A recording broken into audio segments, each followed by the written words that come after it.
One of the most popular methods of handling these materials is with a two-wheeled hand truck.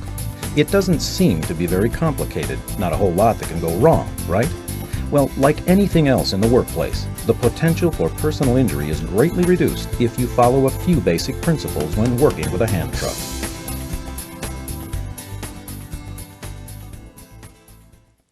Before you begin your workday, you should always inspect your hand truck. A simple inspection takes only a few minutes, but can save you time and inconvenience later. Check the tires for wear and the tire pressure. Tighten any loose nuts on the truck. Look for bent or broken parts. If you find a problem, you need to take care of it before you start your route.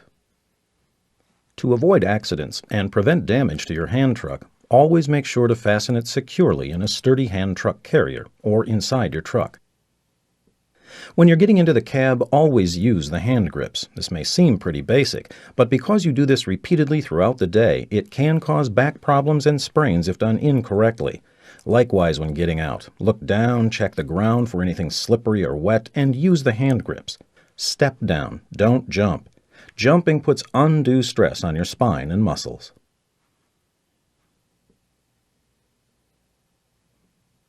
Once you arrive at your destination, scope out the best path you should take. Make sure there's a clear path. Look for uneven surfaces like cracks or holes in the pavement, curbs, and take note of high traffic areas. Watch out for people and vehicles. Check for blind corners and doors that you may need to prop open or those that open toward you. Everyone wants to take the shortest route, but sometimes to avoid traffic or an unsafe surface, you might need to go a little bit out of your way. Move things out of your way if you can. And once your path is clear, you put your curb ramp into place so that you can push the hand truck up over the curb instead of dragging it backwards. Again, the less strain you put on your back throughout the day, the better.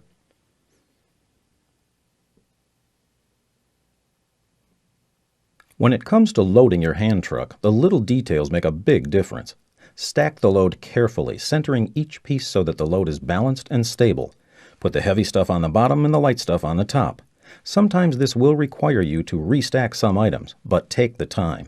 Stacking correctly prevents product damage and makes a safer, more secure load. Now, this is what you don't want to do. Stack your hand truck too high. With a load like this, you're risking the possibility of damaging your product, hurting yourself by spilling the load on your foot, or running into someone else because of your blocked vision. Making an extra trip is better than spending time cleaning up a spill, so never stack more than you can easily control. When you have a lot of product to move, a convertible truck is recommended. It easily converts from the two-wheel into the four-wheel position. These trucks save trips and are safer for larger loads. And when you're loading, don't bend over or twist at the waist with your feet planted. Protect your back by lifting with your legs with your head up, back straight, and using your feet to turn. Remember, you're not just lifting 40 pounds.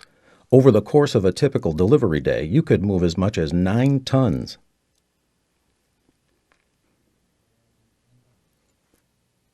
Once you've scoped out a safe path, stacked the load so it's balanced with the heavy stuff on the bottom and not so high that it blocks your view, it's all about technique. With a firm grip, push the load. Be aware of what's going on around you, anticipating what's around every corner. Avoiding any obstacles, watching out for people, and moving at a speed you can manage. Whenever possible, push with the load in front of you. One exception to the rule is if you have to get over a curb without a ramp. Try to avoid pulling whenever possible because it can cause back strain, and you can't see what's ahead. Here's another exception. Pull the load upstairs. Stair climbers on your hand truck make it easier. Pull the load up smoothly, and let it down smoothly. Don't zigzag by dragging one wheel up at a time. If the load is too heavy to pull up evenly, make another trip to avoid spilling your load. If you have access to a powered stair-climbing hand truck, use it.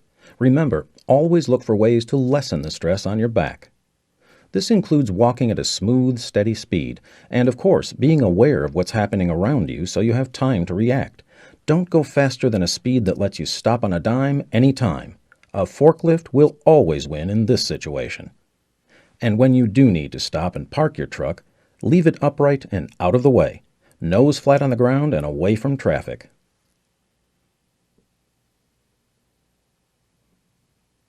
Always choose the right tool for the job.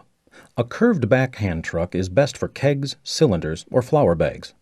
And be sure to latch the keg hook to secure the load. Use 6 and 4-wheel trucks when you need to carry larger loads. Use hand trucks with hand brakes for moving product on ramps or inclines. They allow you to control the load better, which is safer and easier on your back. The 3-position hand truck is a very versatile tool you can use for all sorts of deliveries. The incline position creates a very stable load that's easy to roll, a true back saver. And the large capacity saves trips. If you prefer to use a standard hand truck for water bottles, use a truck with trays to hold them in place securely. When you need to maneuver large loads around in tight areas, use a truck with a tight turning radius. The 6 offset casters on this model make moving heavy loads quick and easy. But for general use, it's a straight-back 2-wheeler. Hand trucks are great tools, safe and convenient if you use them right. In summary, inspect your hand truck before you start your day. Climb into and out of the cab carefully. Scope out the route for low traffic and fewest obstacles. Load only what you can control. Don't risk losing the load, hurting yourself or others. Heaviest cartons on the bottom and never stacked above eye level. Whenever possible, push with the load in front and don't walk backwards except when you're dealing with curbs and stairs, and use a stair climber. When it comes to stairs and inclines, go up and down straight. Do not zigzag. Don't go too fast. Move smoothly and steadily. Choose the right hand truck for the job. One with hand brakes for ramps and inclines, curved back for kegs, convertible for big loads, straight back for most things. And be considerate about where you leave your hand truck. Out of the way, never lying down, upright with nose on the ground. And don't use the hand truck as a ladder. Remember, your hand truck is a great tool if you use it safely. So take care of yourself and your hand truck, and you'll both keep rolling for a long time.